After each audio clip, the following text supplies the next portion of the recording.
السلام عليكم ورحمة الله وبركاته. رمضان كريم وكل سنة وانتم طيبين.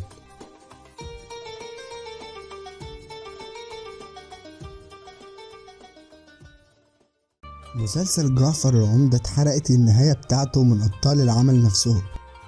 الفنانين اللي طلعوا في مسلسل جعفر العمدة فضحوا الأحداث ونهاية المسلسل، وأولهم سيد أخو جعفر العمدة اللي هو الفنان أحمد فهيم، واعترف في فيديو إن دلال هي اللي خطفت ابن جعفر وحرق الحبكة الدرامية كلها في الحلقة الأخيرة. دلال هي اللي خطفت الواد يا جدعان، دلال هي اللي خطفت الواد، دلال هي اللي خطفت الواد. كمان الفنانة القديرة سلوى عثمان قالت إنها هتظهر في الحلقة الأخيرة وهتكشف لهم سر، والأكيد إن السر ده إن سيف ابن جعفر العمدة. أنا ضيفة في آخر المسلسل بكشف سر كانوا هما مش عارفينه.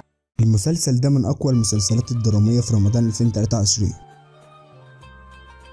وأكتر المسلسلات اللي عليها نسب مشاهدة عالية، ومسمع كمان بين الناس ومخليهم متفاعلين مع المسلسل. بس في غلطات كارثية، منهم اللي وضحتهم في فيديوهات قبل كده هنا على القناة، ومنهم اللي ظهرت مؤخرا في المسلسل، زي ان دلال خلعت سيد من 7 شهور وسيد لسه ما يعرفش.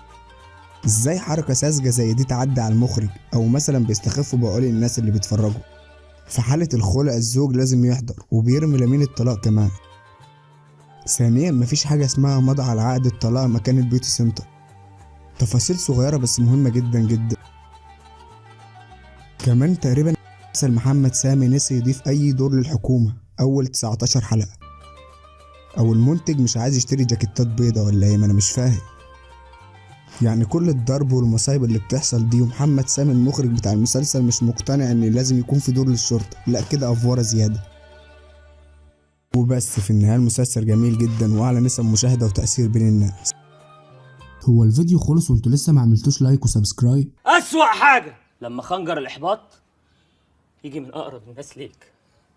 انتوا تعملوا معايا كده ليه؟ وبس انا كده خلصت. الحقيقة أنا ما عنديش معلومات ممكن أقولها لك أكتر من كده. شكرا.